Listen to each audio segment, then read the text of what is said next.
Preeti Zinta vs Punjab Kings. The battle for team ownership reaches court. Can a cricket team fight matches not just on the field, but also in the courtroom? Can a glamorous Bollywood star, known for her passion and professionalism, now be caught in the inner turmoil of her own team? And is there a dispute behind the glitz of the IPL that could raise questions about the future of the franchise? This isn't a scripted film, but reality, Preeti Zinta's reality. An actress who didn't just enter the world of cricket as a showpiece, but established herself as a responsible co-owner. But now that same Preeti is in court, and in the line of fire are her former boyfriend Ness Wadia and business partner Mohit Burman. Today we'll discuss this topic in depth. But before that, if you are new to our channel, please don't forget to subscribe so that you get all our latest video updates first. So let's begin today's discussion without any delay. Let us tell you, this entire case is connected to the ownership company of the Punjab Kings team, KPH Dream Cricket Private Limited. This company is primarily made up of three key faces: Preeti Zinta, Mohit Burman, and Ness Wadia. All three are directors of the company and play equal roles in the team's strategy, decision-making, and financial planning. However, a serious rift seems to have developed among this trio, which has now dragged the team into court. Preeti Zinta has filed a civil case in the Chandigarh District Court, in which she has challenged the legality of an extraordinary general meeting, EGM, convened by the company on 21st April 2025. Her argument is that this meeting was held and conducted in violation of several provisions of the Companies Act 2013 and secretarial standards. According to her, the meeting was not only procedurally flawed but was aimed at sidelining her and the director who supports her. The most controversial issue during this meeting was the appointment of the chairperson.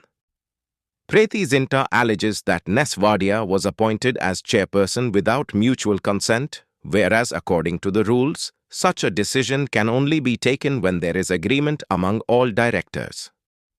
She cited Secretarial Standards Principle 5.1, which clearly states that if a chairperson is not pre-designated, then the directors must choose one through mutual consent.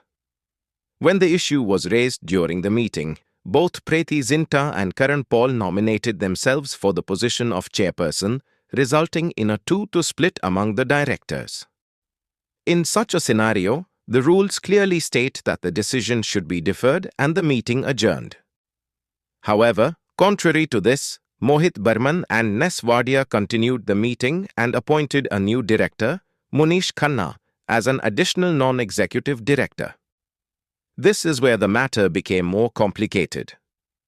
Preeti Zinta alleges that Munish Khanna's appointment not only violates the company's Articles of Association but also undermines the core framework of corporate governance upon which a company's transparency and credibility rest. She has appealed to the court to annul this appointment and direct the company that no board or general meeting should take place without the presence of her and Karan Paul while the case is under judicial consideration. Preeti Zinta holds a 23% stake in the company. That means she is not just a public face but a significant stakeholder with legal and business rights in the decision-making process.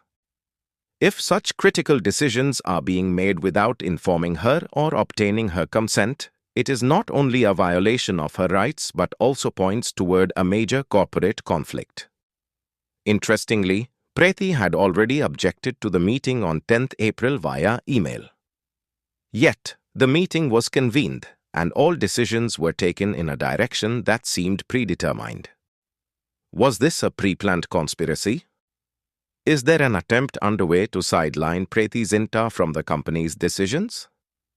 And if so, why? This dispute is not just legal, it's emotional too. Preeti Zinta and Ness Wadia once shared a personal relationship. The two dated in the past but continued as business partners in the team even after their breakup. Now, it appears that personal differences have begun to complicate their professional partnership as well. The case is set to be heard in court. It will now be up to the court to decide whether the EGM should be annulled and whether Monish Khanna's appointment should be temporarily suspended.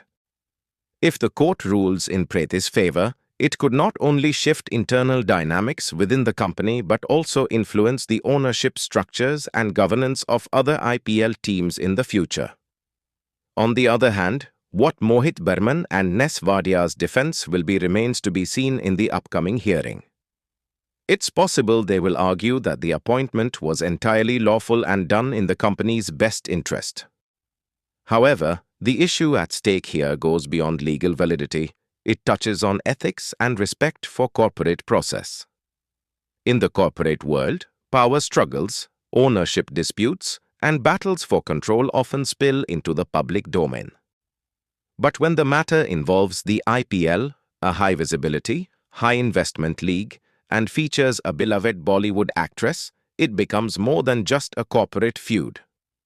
It turns into a story about public image, brand value, and the spirit of the game. Through this case, Preeti Zinta has made one thing clear: she is not just a namesake owner, but someone who wants active participation and rightful authority in every decision. Whether it's a board meeting or a player auction, she wants to be part of every process that shapes the future of the team.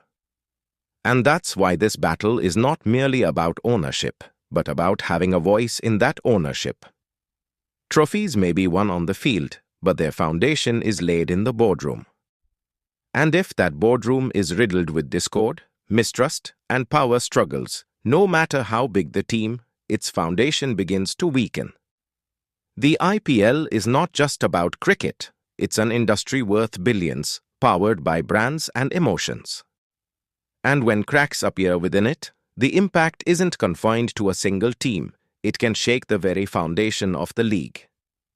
This case could set a precedent, showing how a woman entrepreneur, despite being a film star, can stand her ground in the corporate world and fight for her rightful place. Preeti Zinta's courage becomes an inspiration for millions of women striving to claim their voice, whether it's in Bollywood, business, or the world of cricket. And perhaps that's the biggest takeaway from this story. If your voice is being silenced, raise it louder. Because where there is partnership, there must also be respect.